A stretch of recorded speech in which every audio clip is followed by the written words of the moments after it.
నాన్నగారిని విసిగించకమ్మా. నేనెక్కడ విసిగిస్తున్నానమ్మా, నేర్పించమని అడుగుతున్నాను అంతే. నేను నేర్పించడు కాక నేర్పించడు. మొండితనం చెయ్యకు. లోపలికి వెళ్ళి బియ్యం వేరు పెట్టి బడికి వెళ్ళు. బడికి వెళ్ళడం మొదలు పెట్టిన దగ్గర నుండి ఇది మరీ నెత్తికెక్కింది. బడికి వెళ్ళబట్టే కదా రాయడం చదవడం నేర్చుకుంది. ఆ రోజు ఆ వ్యాపారి లెక్క తప్పు చెప్పినప్పుడు కనిపెట్టగలిగింది. అరే అది చాలా విసిగించింది.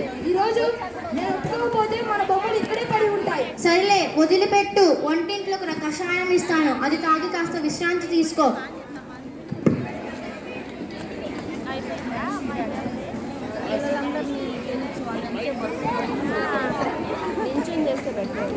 లక్ష్మి త్వరగా రామ్మా. ఏమైంది? అరే నేను వెళ్ళి డాక్టర్ గారిని పిలుస్తాను.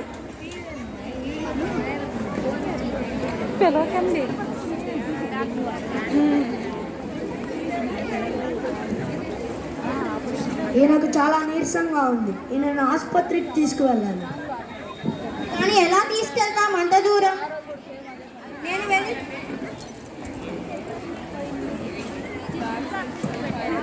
నేను వెళ్ళి చూస్తానమ్మా. వెంకట్ బాబాని ఎడ్ల బండి మీద తీసుకువెళ్ళమని అడుగుతాను.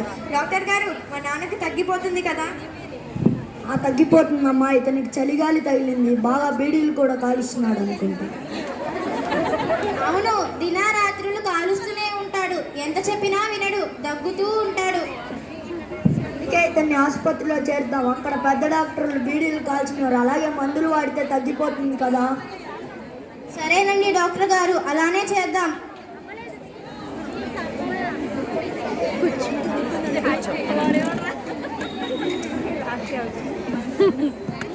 స్కూల్ కదా మరి ఇది రావడం.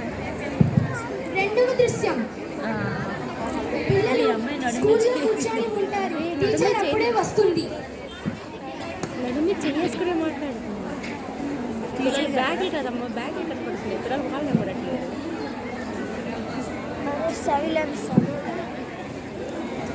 టీచర్ గారు వచ్చారు. లక్ష్మి లక్ష్మి 4 రోజులైంది. లక్ష్మి అక్క బడికి రావటం లేదు ఎందుకు? టీచర్ గారండి, వాళ్ళ నాన్న ఆరోగ్యం బాగాలేదు, ఆయన ఆసుపత్రిలో ఉన్నారు.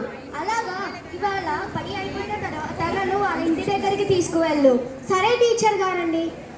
అంటే మీరు తీసుకున్నారు.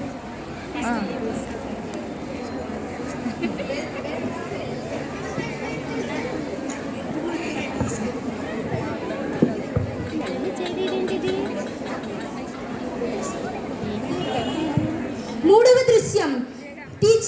గీత టీచర్ గారిని లక్ష్మి వాళ్ళ ఇంటికి తీసుకువస్తుంది. టీచర్ గారు నమస్కారం అండి. నమస్తే లక్ష్మి, నువ్వు చెప్పలేదేమిటి మీ నాన్నగారికి అనారోగ్యంగా ఉందని? ఇప్పుడు ఆయన ఎలా ఉన్నారు? ఆయన ఇప్పుడు ఆసుపత్రిలో ఉన్నారు. అమ్మ కూడా అక్కడే ఉంది. ముందు కంటే ఇప్పుడు కొద్దిగా పర్వాలేదు. 15-20 రోజులు ఆసుపత్రిలోనే ఉంచమని చెప్పారు. అదిగో అమ్మ వస్తుంది. నమస్తే, నేను లక్ష్మి వాళ్ళ టీచర్ గారిని. ఇప్పుడు లక్ష్మి వాళ్ళ నాన్నగారు ఎలా ఉన్నారు? జ్వరం తగ్గింది కానీ దగ్గు ఇంకా తగ్గలేదు. హాస్పిటల్లో ఉండేదని గొడవ పెడుతున్నారు.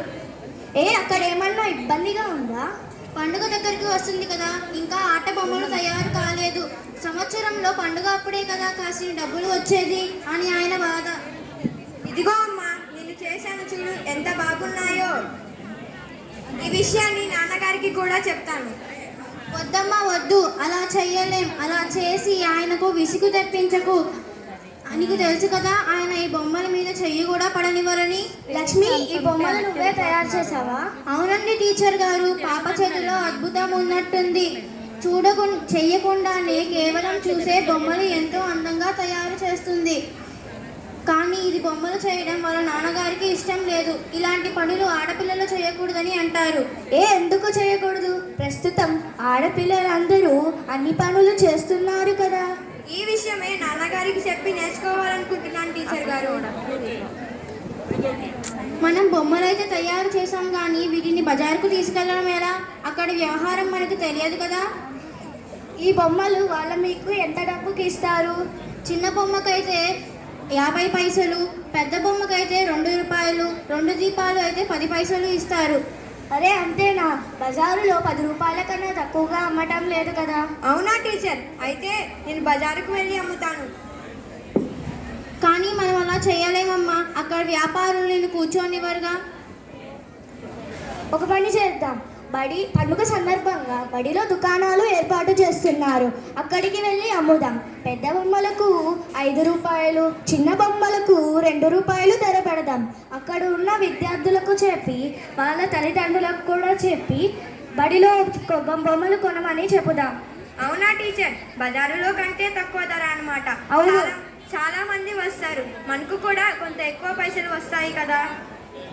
టీచర్ గారు, మీరు మాకు ఎంతో ఉపకారం చేశారు. మీ మేలును మేము జీవితాంతం గుర్తుపెట్టుకుంటాం. నేనేమి ఉపకారం చేశా?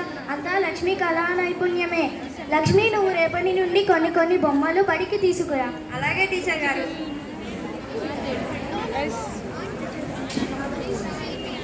నాలుగవ దృశ్యం. కిషన్ కోలుకొని ఇంటికి వస్తాడు మరియు ఇంట్లో కొత్త వస్తువులు చూసి ఏమైంది అని అడుగుతాడు.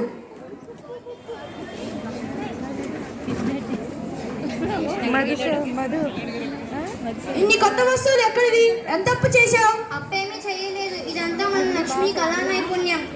లక్ష్మిని ఎక్కడికి పంపించావు? లక్ష్మి ఏ పని చేసింది? మీరు కోపం తెచ్చుకోవద్దు. మన లక్ష్మి చేసిన బొమ్మలు ఎంతో అందంగా ఉన్నాయి. చూస్తుండగానే అందరూ చక్కగా కొనుక్కున్నారు. లక్ష్మి బొమ్మలు చేసిందా? నేను వద్దు, ఆడపిల్లలు ఇలాంటివి చేయకూడదు అని చెప్పిన తరువాత కూడా బొమ్మలు చేసిందా? ఎందుకు చేయకూడదు? ఆడపిల్లలు అన్ని పనులు చేస్తున్నారు. నా బొమ్మలు చూసి పెద్దయ్య గారు బహుమతి కూడా ఇచ్చారు. పెద్దయ్య గారా? ఆయన ఎవరు? కచేరీలో ఉండే పెద్దయ్య గారు. మరియు టీచర్ కూడా స్కాలర్షిప్ ఇప్పిస్తామని చెప్పారు. మీ విగ్రహాలన్నీ గవర్నమెంట్ దుకాణాలలో, మా ఆట వస్తువులు పాఠశాలలో ఉంచుతామని చెప్పారు.